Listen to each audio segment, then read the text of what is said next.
আছে না? Auto pass দেয়, একটু পরীক্ষা করা দরকার ছাত্রের কোয়ালিফিকেশন কেমন, ছাত্রটার কোয়ালিটি কেমন, একটু পরীক্ষা করা দরকার। আল্লাহ রাব্বুল আলামিন ইবলিসকে পরীক্ষা করার জন্য বলে, ইবলিস, ওই আজাজিল, তোমাকে তো আমি 3টা পরপর ডিগ্রি দিলাম, কোনো পরীক্ষা নেই, অটো পাস দিয়া দিছি, এখন তোমার একটা ফাইনাল ডিগ্রি দেব। এই ফাইনাল ডিগ্রির জন্য তোমার একটা পরীক্ষা দিতে হবে। কই কি পরীক্ষা? আল্লাহ রাব্বুল আলামিন বনি আদমকে বানায় বললেন, সিজদা করো। সমস্ত ফেরেশতারা সিজদায় লুটে পড়লেন, ইল্লা ইবলিস। ইবলিস যুক্তি শুরু করলো, ওই যে চিনে ফেলাইছে এলেম বেশি, এই জন্য বাজান শুধু এলেম হলে হবে না, এলেম থাকলে হবে না।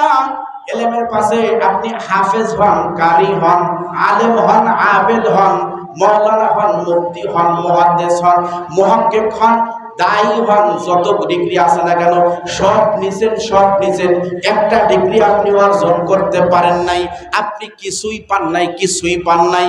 সেই ডিগ্রিটা কি? আল্লাহ এখন বলে, ইবলিস তুমি সিজদা করো। আল্লাহ কেন সিজদা করব? ওরে বানাইছো তো তুমি মাটি দ্বারা, আর আমারে বানাইছো তুমি আগুন দ্বারা, সুতরাং ওর থেকে আমার ক্ষমতা বেশি, আমার পাওয়ার বেশি।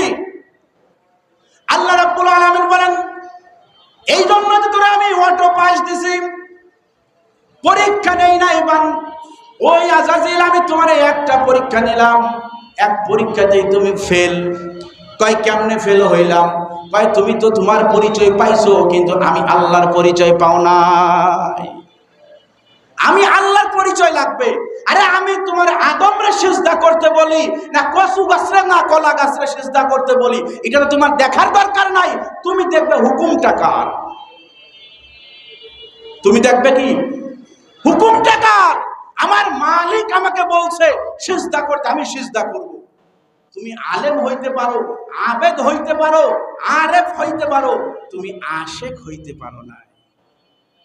তুমি কি হইতে পারো নাই? এই আশেক সবাই হইতে পারে না। দেখবেন বাজান বড় বড় আলেম, বড় বড় টাকার মালিক আছে, কিন্তু আল্লাহর সাথে সম্পর্ক ভালো নাই, আল্লাহর পরিচয় জানে না, নিজের পরিচয় জানে না। আল্লাহর সাথে সম্পর্ক ভালো না থাকার কারণে পেরেশানি আর পেরেশানি, পেরেশানি আর পেরেশানি। কিন্তু আরেক আল্লাহর গোলাম দেখবেন রিক্সা চালায়, ঠেলা চালায়, দিন মজুরি করে, কুলিগিরি করে, কোনো টেনশন নাই, তার সাথে মালিকের সাথে ভাব আছে, মালিকের সাথে সম্পর্ক ভালো আছে।